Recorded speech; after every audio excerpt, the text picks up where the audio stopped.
Hi guys, good morning. Share ko lang sa video ito itong nangyari sa monitor ng Suzuki XL7 ng aking business partner. Shoutout sa may-ari nito. Nasunog yung fuse ng ating monitor at yun ang hinala ko. Ngayon, ito, tingnan natin isa. Ayan. So dapat gagana to. So kahit pindutin natin itong on, wala talaga. So kahit nag-reverse na ako nito, wala. At dahil madilim na kagabi, alanganin na para kunin ko ng video at i-set up itong pag-ayos sa monitor. So ngayon, gagawin natin, hanapin natin ng fuse kung saan yung nasunog ng monitor. Sa ibang sasakyan na sa labas, sa ilalim ng hood, gawin natin guys, unahin natin tingnan ang fuse doon sa mismong hood sa labas. Isa natin to.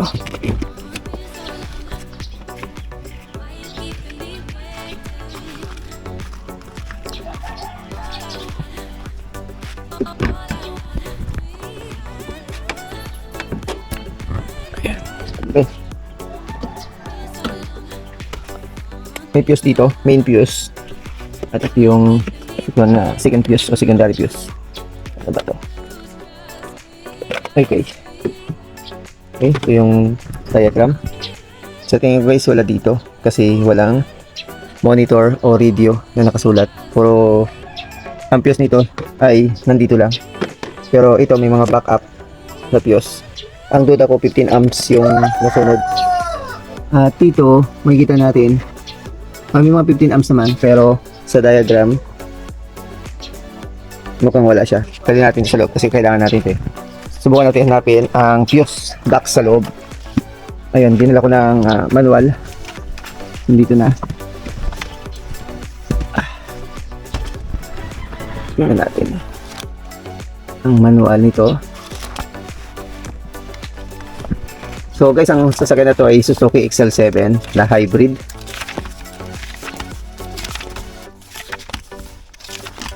Box. Nakita ko ito dito eh.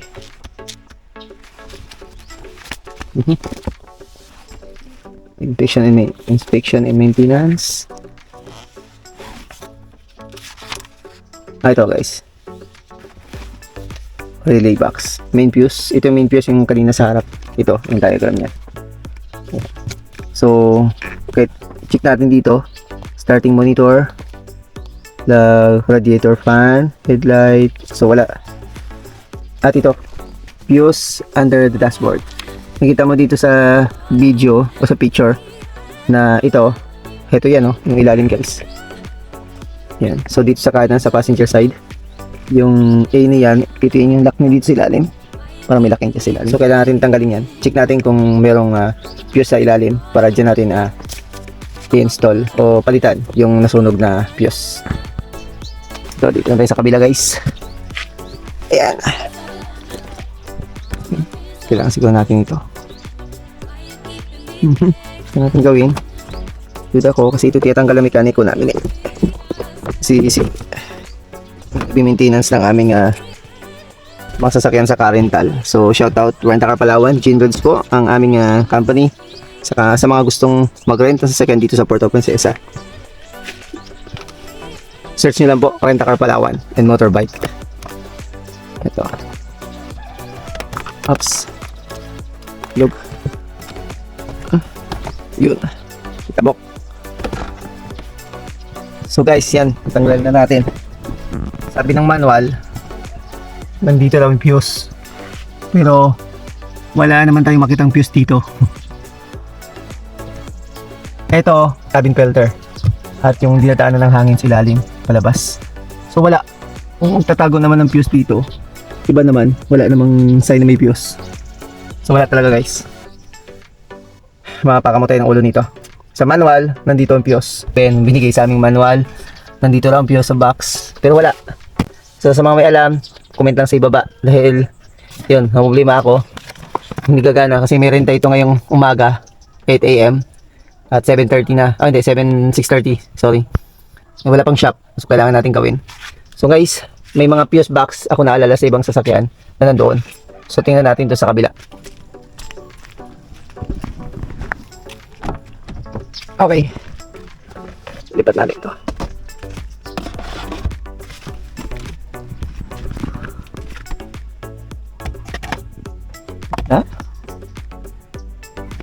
subukan natin tanggalin to.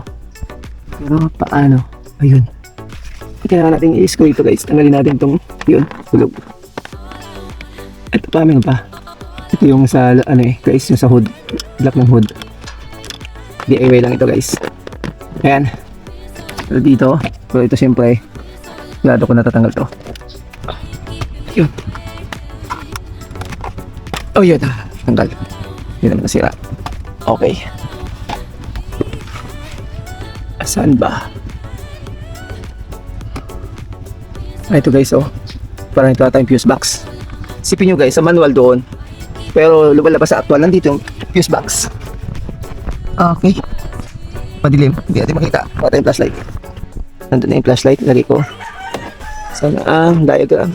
Kunin natin to guys. Nakasakali kailangan natin, mahirap pagbangon-bangon eh. At, dito lang. Ito, tingnan natin. Ito, ako nandito yung fuse box. Ayun. Magpabalian tayo dito. Ayun guys, kita nyo. Ito. Ay, napindot ko na lahat ng pipindot. Ito ata eh. Tanggal ito. Sana makita sa video. Then nilagay ko sa ulo ko yung video, yung cam. Ayun, natanggal guys. Tanggalin. Okay. Sabi sa manual. Sa... Tika. Balik natin sa manual. Okay. Kinabang pa rin manual. Kahit mali yung binigay niyang ano. Ito.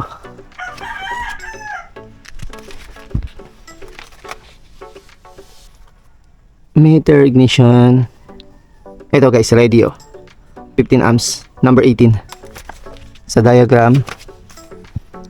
18. Ito. So nasa gitna siya. Kita nyo? Nasa gitna. Bilang tayo dito, 1, 2, 3, 4, 5, 6, pang-6. Sa pagitan siya ng pang-5 at saka 31. Ito, sa gitna, 18. So, 15 amps. 15 amps siya, 15 amperes. Ito sa lalim. Aray ko. Maaga pa ito. Gymnastic ko dito. Ito. Ito nyo guys. Yan. Okay, sa bilangin natin. Galing dito, oh. So, 1, 2, 3, 4, 5, 6. Ito guys. Ito siya yung kulay blue. Kasi ang blue, 15 amps yan eh. Siya lang nandito eh. Kaya yan. Oh, bilangin pa natin. 2, 3, 4, 5, 6. Sakto. Katabi ng 2, 5 amps. Ito. Saan hindi tayo magkamali? Tanggal. Di pa. Sige natin. Okay. Tanggal guys.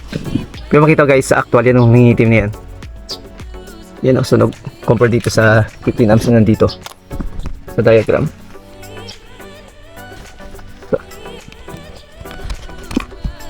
Yan, walang itim.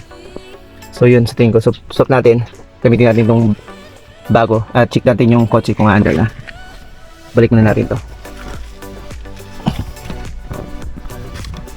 Okay. Ayun guys. Okay na, ilagay na natin. Tingnan natin sa video. Ayan. Nagkabitan natin. Bago natin takpan. Start muna natin itong kailangan nating bumili ng some fuse ulit backup. Start natin guys kung gagana na itong ating monitor, kasi kailangan to para sa mga nagre-reverse. So ayos, gumana ng monitor. So tama, 15 amps. At yun lang, madali naman magkabit nito o magpalit. So ito lang masishare ko guys, kasi nag-search na rin ako sa YouTube. Ang tinuturo ng mga ibang lahi na nagbablog ay nandun sa kanan sa passenger side na sa ilalim ng dashboard, pero wala talaga. At yung sa harap naman ay mga fuse para sa engine at mga ilaw, radiator at iba pa. Pero lumalabas sa actual, nandito naman pala ang fuse. Sa mga Suzuki XL7 dyan, na sakali masunog yung fuse ng ating monitor, nandito lang po. Paklasin nyo lang po ito, sundan nyo lang po sa video. Okay, thank you sa panonood.